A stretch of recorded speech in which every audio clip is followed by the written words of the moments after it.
تاریخ میں کچھ کہانیاں ایسی ہیں جو وقت کے ساتھ پرانی نہیں ہوتی بلکہ اور گہری ہوتی جاتی ہیں۔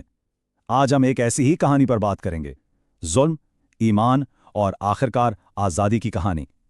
یہ قصہ ہے حضرت موسیٰ علیہ السلام اور فرعون کا، جسے قرآن بہت تفصیل سے بیان کرتا ہے۔ اس کہانی کا جو مرکزی ویلن ہے وہ ہے فرعون، مصر کا بادشاہ۔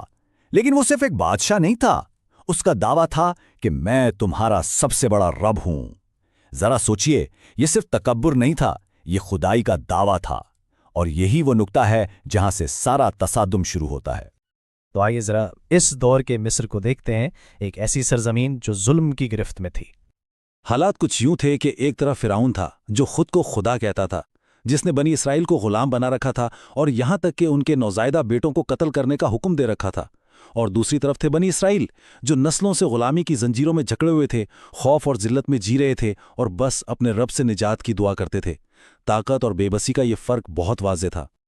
لیکن جب ظلم حد سے بڑھ جاتا ہے تو پھر قدرت کی طرف سے مداخلت ہوتی ہے، اور یہاں سے حضرت موسیٰ علیہ السلام کا کردار شروع ہوتا ہے، جنہیں ایک بہت بڑی ذمہ داری دی گئی۔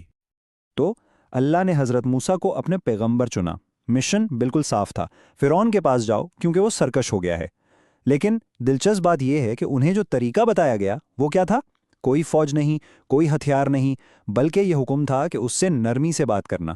دنیا کے سب سے بڑے ظالم کے سامنے نرم لہجے کا حکم، یہ حکمت سے بھری بات ہے۔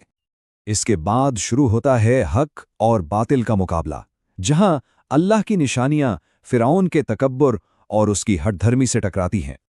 پہلی نشانی، حضرت موسیٰ نے اپنا عصا یعنی اپنی لاٹھی فرعون کے دربار میں سب کے سامنے زمین پر پھینکی، اور وہ دیکھتے ہی دیکھتے ایک بہت بڑا سانپ بن گئی۔ یہ کوئی معمولی بات نہیں تھی، یہ اس کے جادوگروں کے لیے ایک کھلا چیلنج تھا، اور اس بات کا ثبوت کہ موسیٰ کے ساتھ کوئی اور طاقت ہے۔ فرعون نے یہ سب دیکھا، مگر اس کا رد عمل کیا تھا؟ اس نے سیدھا کہہ دیا، یہ تو کھلا جادو ہے، یعنی حقیقت کو ماننے کے بجائے اس نے اسے اپنی طاقت کو چیلنج سمجھ کر مسترد کر دیا۔ اچھا، پھر ایک اور نشانی دکھائی گئی۔ حضرت موسیٰ نے اپنا ہاتھ گریبان میں ڈالا اور جب باہر نکالا تو وہ بغیر کسی بیماری کے سورج کی طرح روشن تھا۔ یہ ایک اور ثبوت تھا کہ وہ اللہ کے بھیجے ہوئے ہیں۔ لیکن ان نشانیوں کا فرعون پر کیا اثر ہوا؟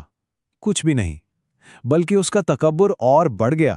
اس نے اپنی قوم کو اکٹھا کیا، اپنی بڑائی کے نعرے لگوائے، اور اس کا دل حق بات کے لیے اور بھی سخت ہو گیا۔ اور اب ہم کہانی کے اس حصے کی طرف آتے ہیں جو اس کا کلائمیکس ہے، وہ لمحہ جب سمندر کو چیر دیا گیا۔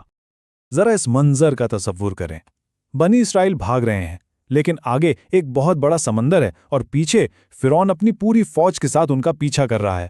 بھاگنے کا کوئی راستہ نہیں، ہر طرف سے مکمل طور پر پھنس چکے ہیں۔ اس مایوسی کے عالم میں جب سب ہمت ہار چکے تھے، حضرت موسیٰ کا یقین دیکھیے۔ انہوں نے کیا کہا؟ ہرگز نہیں، میرا رب میرے ساتھ ہے، وہ ضرور کوئی راستہ نکالے گا۔ یہ ہے اللہ پر توکل کی انتہا۔ اور پھر وہی ہوا جس کا کوئی سوچ بھی نہیں سکتا تھا۔ اللہ کے حکم سے سمندر بیچ سے پھٹ گیا اور اس میں خشک راستہ بن گیا۔ بنی اسرائیل اس راستے سے بحفاظت گزر گئے۔ جیسے ہی بنی اسرائیل کا آخری شخص بھی پار ہوا اور فرعون اپنی فوج کے ساتھ غرور میں ڈوبا، اسی راستے پر اترا، سمندر کا پانی واپس مل گیا، اور فرعون، اس کی فوج، اس کا تکبر، سب کچھ اسی سمندر میں غرق ہو گیا۔ تو یہ واقعہ تو ختم ہو گیا، لیکن اس میں جو سبق ہے وہ رہتی دنیا تک کے لیے ہے۔ اس کہانی سے ہمیں بہت کچھ سیکھنے کو ملتا ہے۔ پہلی بات تو یہ کہ تکبر ہمیشہ تباہی لاتا ہے۔ اصل طاقت ظالموں کے پاس نہیں، بلکہ صرف اور صرف اللہ کے پاس ہے۔ ایمان ہو تو ناممکن حالات میں بھی راستے نکل آتے ہیں۔ اللہ کا انصاف ہو کر رہتا ہے، چاہے دیر ہو جائے۔ اور سب سے بڑھ کر یہ واقعہ آنے والی تمام نسلوں کے لیے ایک نشانی ہے، سوچنے کے لیے، سمجھنے کے لیے۔ اور یہ ہمیں آج ایک بہت بڑے سوال پر لا کے چھوڑتا ہے۔ ہزاروں سال پہلے ایک ظالم بادشاہ کا انجام آج ہمیں طاقت اور اختیار کے بارے میں کیا سکھاتا ہے؟